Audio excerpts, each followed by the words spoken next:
Hello, my name is Palak Patel, and I conducted research to answer the question how anthropological efforts into understanding HIV and AIDS in Swaziland add to the biomedicine perspective.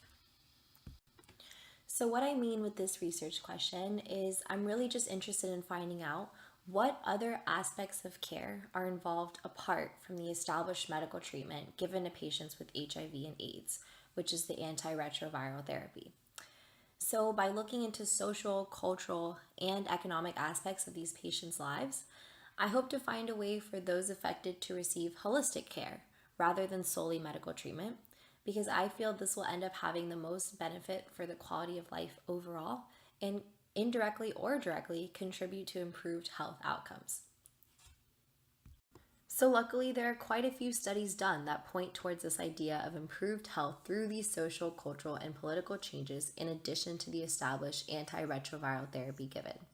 So, for my methods, I conducted a systematic review of these previous studies I found from a database from the National Center for Biotechnology Information done that were concerning actual HIV and AIDS patients in Swaziland, and then I synthesized it to draw conclusions about the decline in mortality and improved quality of life when looking at other aspects of care. So, first off, I wanted to see if this question was even worth investigating, and so I asked if those with HIV and AIDS are even concerned with anything other than just receiving the antiretroviral therapy treatment that they need. And according to a 2012 study that investigated what domains these patients consider when describing their quality of life, it was found that psychological, spiritual, and socioeconomic areas are just as important to them as physiological. So, this study is setting validation for other research to take place.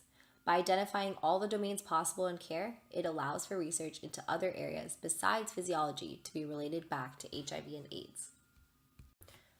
So, the first major concern I found was not just the presence of social stigma in HIV and AIDS patients, but the actual decline in health because of it. One study identified that women, especially female sex workers, were disproportionately more affected by HIV in Swaziland, even though in this country it's a generalized epidemic. So, this is a problem because this stigma causes this group of females to be underrepresented when it comes to finding better care for HIV and AIDS patients. And so it's not just an example of how social factors come into play in affecting these patients, but it's occurring to me how important it is for my own investigation to confirm that they are included in future care. Another study quantitatively identified what stigma actually even entails through both questionnaires and interviews. And it was found that HIV and AIDS patients report experiencing derogatory name calling quite often. And 1 in 5 in the study were actually no longer invited to be part of family dinners after their diagnosis. This lack of social support can have serious health consequences. Another study saw that even healthcare workers in Swaziland fear receiving HIV testing because they think that doing so would cause them to be stigmatized by the general population. So their access to care is hindered for social reasons, even though they have the resources to get it. As healthcare workers, their health is going hand in hand with the country's health.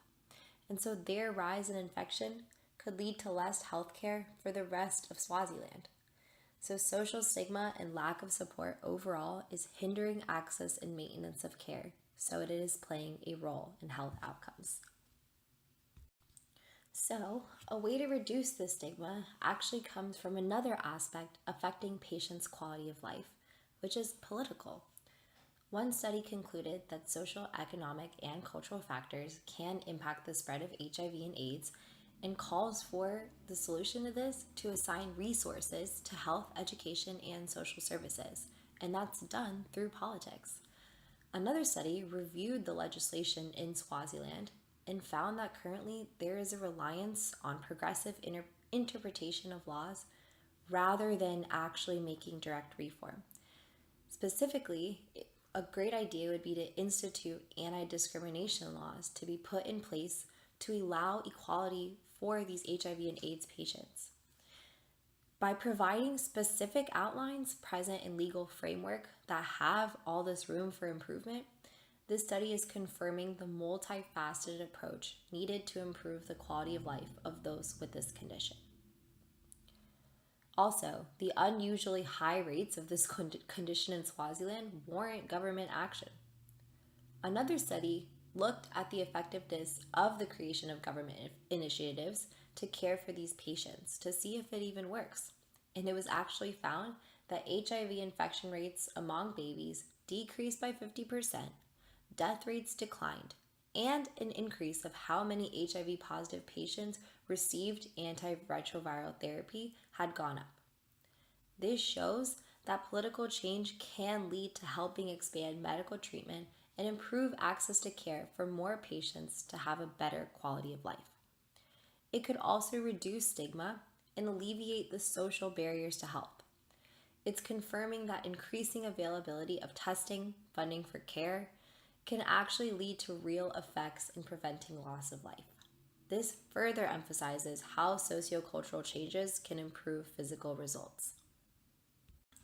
A big finding through this study was the tangible effectiveness of community home-based care centers in Swaziland for patients with HIV and AIDS.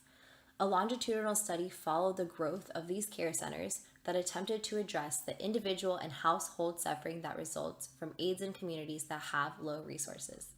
And the caretakers were actually trained in HIV prevention, stigma reduction, and making sure to support antiretroviral therapy. They also brought support into the patients' homes, which is recruiting the family care. They even included a Bible in the medical backpack given to patients to allow the convergence of both biomedical and socio-religious care for those who request it. All of this caused a 71.4% decline in client mortality, as there was a stricter adherence to the treatment as well. Another study used questionnaires and found that 92% of participants said their health improved after these caretakers came into their lives, which is exactly the point of this investigation. Also, almost 53% of participants said they would have died, even some from suicide, had the care supporter never come into their lives. A fourth of the study population saw HIV testing after a care supporter began visiting them, and nearly a third began antiretroviral therapy, and largely as a consequence of care supporter intervention. 27% said they had felt discouraged or had been discouraged from taking antiretroviral therapy by people in their own family and community because of the stigma. About 1 in 4 reported that their care supporter actually had helped them disclose their HIV positive status to family members. So this study is working in conjunction to strengthen the biomedicine perspective of antiretroviral therapy rather than suggest it's doing away with. And another really interesting study I reviewed brought attention to a movement towards addressing stigma and hoping for better health outcomes. It was found that some teachers in Swaziland took it upon themselves to provide more than just an education for their students with HIV and AIDS, including material goods, extra time, and even sometimes food and clothing. This gives support that the goal of addressing stigma and providing holistic care for these patients is actually a possibility because it's already starting to happen from teachers themselves who identified the problem, not just healthcare providers. It builds on the possibility of social care being expanded into multiple settings, including school. Overall, the literature I used identified specific groups that experience social stigma, including women, especially female sex workers, those in rural areas, and even healthcare workers. The deprecating effects of stigma were described as patients experience less acceptance from families. This study is using the literature to identify solutions for this stigma and ultimately result in greater health outcomes. It was discovered that passing of anti-discriminatory legislation paired with government funding of initiatives can improve overall access to care and improve health outcomes in these patients and eliminate stigma.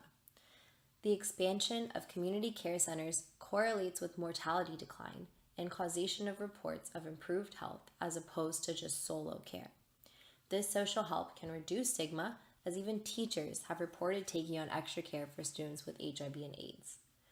The literature suggested patients themselves consider psychological and socioeconomic domains when considering their quality of life.